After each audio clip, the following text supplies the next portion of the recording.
Hello friends, welcome to my YouTube channel. आज की video में देखेंगे भारतीय संविधान की उद्देशिका या प्रस्तावना। तो भारतीय संविधान की उद्देशिका प्रस्तावना से हमारे एग्जाम में, हर कम्पिटिटिव एग्जाम में लगभग 1-2 क्वेश्चन हमेशा पूछा जाता है, जो कि यदि हमें थोड़ी सी भी हम सावधानी से पढ़े हों तो हम क्वेश्चनों को आसानी से पकड़ सकते हैं। इसमें जो मुख्य कीवर्ड है मैं उन्हीं को पढ़ाने का प्रयास करूँगा। तो पहला हमारा कीवर्ड है हम भारत के लोग, यानी कि इससे तात्पर्य है कि जो भारतीय संविधान जो बनाया गया है वो भारतीय लोगों की इच्छा का परिणाम है और उसकी जो शक्ति व केंद्र बिंदु भारत के लोग हैं, यानी कि जो शक्तियाँ जो प्राप्त होती है भारत के लोगों से प्राप्त होती हैं। नेक्स्ट आते हैं भारत का एक संपूर्ण प्रभुत्व संपन्न से तात्पर्य है कि भारत अपने आंतरिक मामलों, विदेशी मामलों, किसी देश से संधि करनी हो, उन मामलों में या कोई अंदर प्लानिंग बनानी हो, हर मामले में स्वतंत्र है और इसके ऊपर किसी विदेशी शक्ति, किसी विदेशी देश का कोई प्रभुत्व नहीं है और भारत अपने निर्णय यानी कि स्वयं ले सकता है, उसके ऊपर किसी बाहरी विदेशी शक्ति का कोई कंट्रोल नहीं है। नेक्स्ट आते हैं समाजवादी।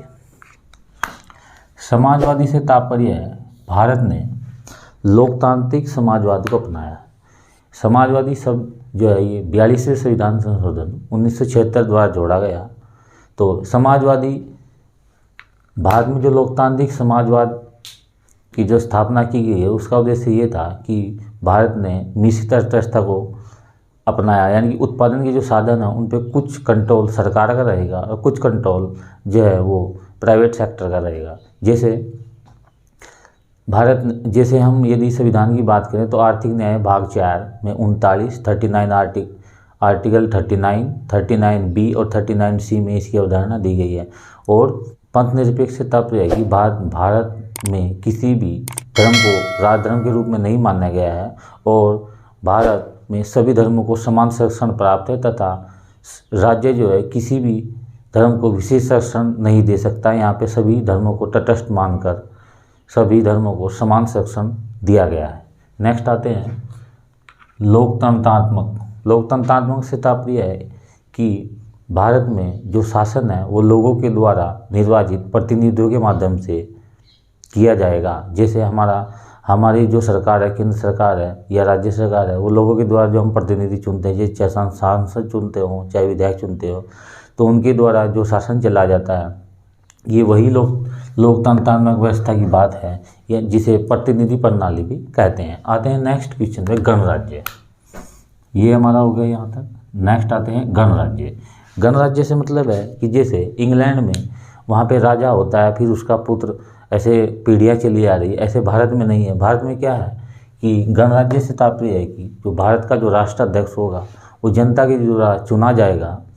और नेक्स्ट आते हैं सामाजिक, आर्थिक और राजनीतिक न्याय। तो इसमें क्या है, हमारे संविधान के द्वारा हमें 3 तरह के न्याय की बात की गई है। सामाजिक न्याय, आर्थिक न्याय और राजनीतिक न्याय। ठीक है। नेक्स्ट आते हैं, यानी कि ये इसमें से क्वेश्चन कभी कभी आता है कि बताइए भारतीय संविधान में कितने प्रकार के न्याय दिए गए हैं, या फिर इनके साथ कोई और चीज़ जोड़ दी जाती है और उसमें पूछा जाता है कि बताइए इनमें से कौन सा भारतीय संविधान की प्रस्तावना में न्याय का वर्णन नहीं किया गया है। नेक्स्ट आते हैं हम विचार, अभिव्यक्ति, विश्वास, धर्म, उपासना की स्वतंत्रता, यानी कि ये हमारे 5 तरह की हमें स्वतंत्रता दी गई है। विचार यानी कि हम कुछ भी अपने विचार रख सकते हैं, अभिव्यक्ति कुछ भी एक्सप्रेशन कर सकते हैं, किसी भी तरह का हम विश्वास अंधविश्वास करें, चाहे किसी चीज़ में मान्यता रखें हम रख सकते हैं, किसी भी धर्म को हम मान सकते हैं, किसी भी तरह की हम पूजा कर सकते हैं, किसी देवी देवता की पूजा कर सकते हैं। तो ये हमें 5 तरह की स्वतंत्रता दी गई है। नेक्स्ट आते हैं प्रतिष्ठा और अवसर की समता, यानी कि ये हमें दो तरह की हमें समानता दी गई है। फिर हम आते हैं नेक्स्ट अखंडता, यानी कि भारतीय संविधान के अनुसार जो है इसको खंडित नहीं किया जाए कि हमारा जो संविधान है वो एकजुटता को प्रदर्शित करता है कि ठीक है। नेक्स्ट है 26 नवंबर 1949। 26 नवंबर 1949 में भारतीय संविधान को जो है वो अंगीकृत किया गया था भारतीय संविधान सभा के द्वारा। तो इसीलिए हम 26 नवंबर को विधि दिवस के रूप में मनाते हैं। इसको हम विधि दिवस के द्वारा के रूप में मनाते हैं। तो भारतीय संविधान में 42वें संविधान संशोधन द्वारा 3 चीज़ें जोड़ी गई। एक तो समाजवादी, ये हम रखेंगे याद, समाजवादी, पंथनिरपेक्ष और अखंडता। 42वें संविधान संशोधन 1976 द्वारा। अब कुछ मुख्य बिंदु है, जैसे केशवानंद भारती विवाद 1973 के अनुसार भारतीय संविधान में मूल ढांचा सिद्धांत सर्वोच्च न्यायालय ने दिया। यानी कि इसके अनुसार ये था कि भारतीय संविधान में जो संसद है वो सकती है, लेकिन उसमें निगेटिव संशोधन नहीं कर सकती, सिर्फ ऐसा संशोधन करते हैं जिससे जो मूल ढांचा है उसका विस्तारीकरण हो। और तो इस तरह से कुछ ऐसे पॉइंट्स थे जिनसे क्वेश्चन आने की काफ़ी संभावना थी, तो आपने इस तरह से याद कर लिया होगा। इसमें मुख्य यही है कि हम भारत के लोग लोकतांत्रिक, पंथ निरपेक्ष, समाजवादी और कितनी 3 तरह के हमारे न्याय हैं, 5 तरह की हमारी स्वतंत्रता है, 2 तरह की हमारी समानता है। तो ये इस तरह के कुछ मेन पॉइंट्स हैं जिनसे कभी कभी क्वेश्चन आ जाते हैं, तो इनको आप याद कर लेंगे और अच्छी तरह से एक बार पढ़ लेंगे बुक से, और उसके बाद इनको लिख लेंगे, कीवर्ड लिख लेंगे कि जो हमारे जो मेन कीवर्ड है हमें कहाँ से क्वेश्चन पकड़ना है, हम उसको जो है आराम से लिख लेंगे और लिख के जो है उसको याद कर लेंगे आप। तो इसमें मेन क्या है, इसमें एक तो आता है हम भारत के लोग,